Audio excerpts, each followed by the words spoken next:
onde no Njaay Birama Jogob mbine hama kot Njaay o xuude ngajna so xalote fañawo yamo filor kalamel saltege tide songa yoga sinong layun bofe tuwaye nene yo Njaay alla yongo ten la tri jaga ganyayo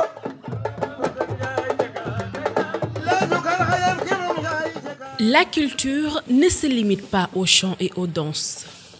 Elle est une manière d'habiter le monde, de penser l'invisible, de construire le lien entre les vivants et les ancêtres.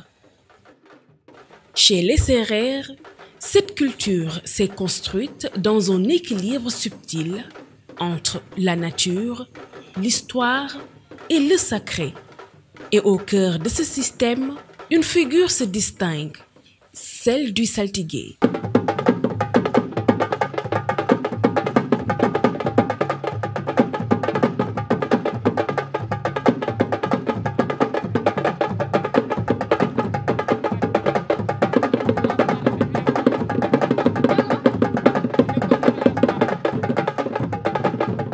Le saltigué n'est pas un chef, ni un roi, ni un marabout. Il est un voyant, un messager, un gardien des équilibres, héritier d'un savoir spirituel transmis par initiation. Il voit là où les autres ne voient pas, entend ce qui se dit dans le silence, interprète ce qui semble visible à l'œil nu. Il est la mémoire des anciens et la boussole des vivants. Saltigi boko seeteen nomination la nekkoon newul ne nga dem jënd sa Senghor jënd sa laafa rek ne saltigi laa déedéet saltigi nag dañoo bari léegi ku taxaw rek nga ne da nga doon saltigi demewul noonu man fi ma juddoo nii maa ngi juddoo boofu benn saltigi moo fa am benn saltigi bi fa am tam newul ne ñoo lay fal ñoo lay fay buñ lay fal nag ñoo lay falal seen bopp nekkul ne nga dem jënd sa laafa jënd sa kii ne saltigi la saltigi demewul noonu. Dans l'histoire des peuples sérères, les saltigués ont toujours été présents. Ils étaient les conseillers des rois dans les royaumes du Sine, du Saloum et du Bawol. On les consultait avant les guerres, avant les récoltes, avant les décisions majeures. Leurs paroles pouvaient orienter tout un peuple, car on savait qu'ils ne parlaient pas pour eux-mêmes. Ils parlaient au nom des ancêtres, des esprits de la nature, des forces invisibles qui guident les hommes. buñ demee ci saltigi man li ma def saltigi mooy ki nga xamante ne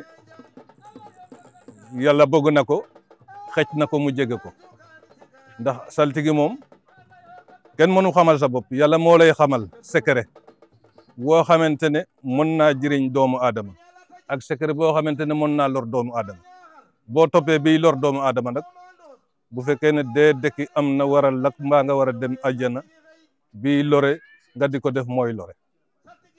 Chaque année, à l'approche de l'hivernage, un rituel fondamental est organisé, le Xoy.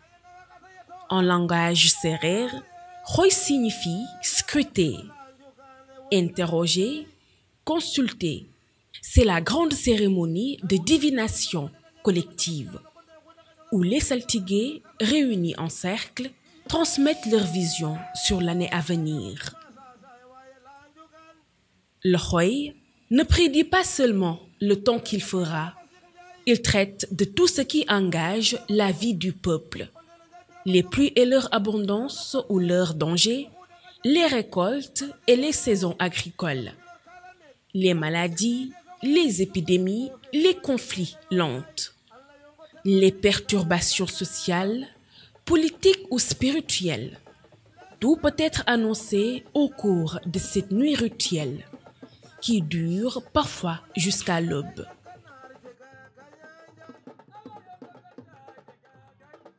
Xoy bi moom pour gëstu la ni ñuy duggee ak ni ñuy génnee bu ci yàlla àndee ndax wax bi yegg sax ci coobaare yàlla loolu moo waral Xoy.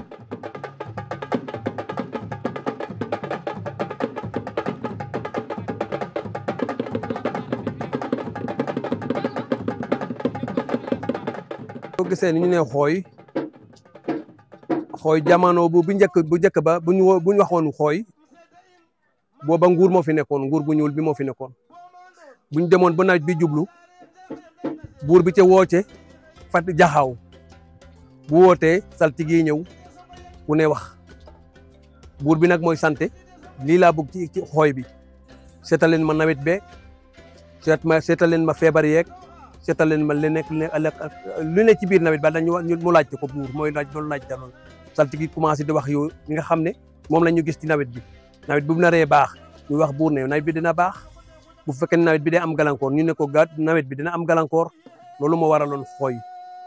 Mais attention, il ne parle pas à la légère. Avant le Khoy, il observe longuement les signes du monde naturel.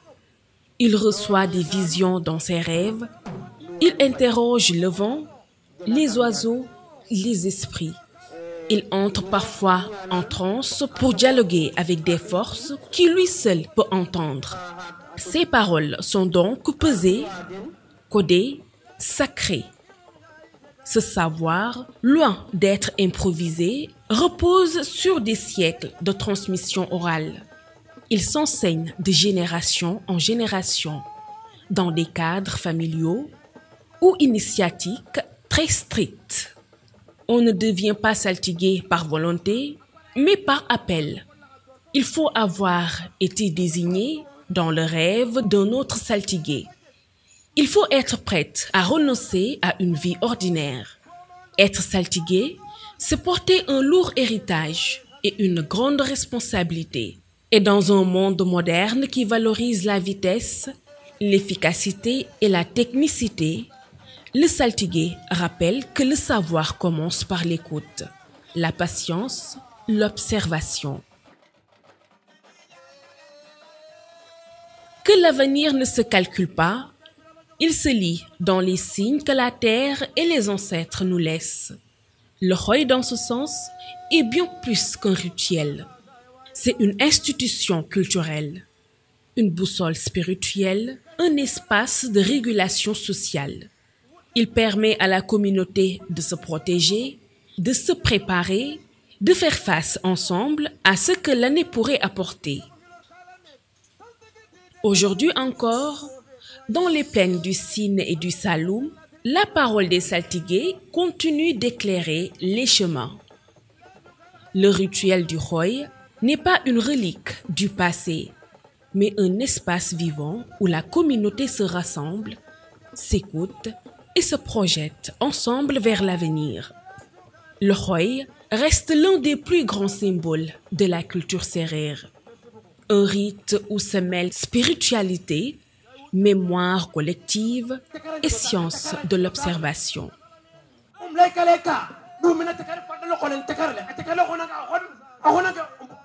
Mais pour comprendre toute la portée de ces rituels, il faut aussi observer les signes visibles. Les habits, les gestes, les objets sacrés, les chants et les autres traditions venues d'ailleurs qui rejoignent le Khoy pour enrichir cette cérémonie ancestrale. Dans la prochaine partie, nous entrerons au cœur de la cérémonie. Nous décrypterons les symboles portés par les saltigués, leur accoutrement rituel, leur manière dont ils entrent en transe et dialoguent avec l'invisible. Nous parlerons aussi de la diversité des acteurs venus des 4 coins du Sénégal et de la manière dont chaque culture locale contribue à faire du Khoy un patrimoine national.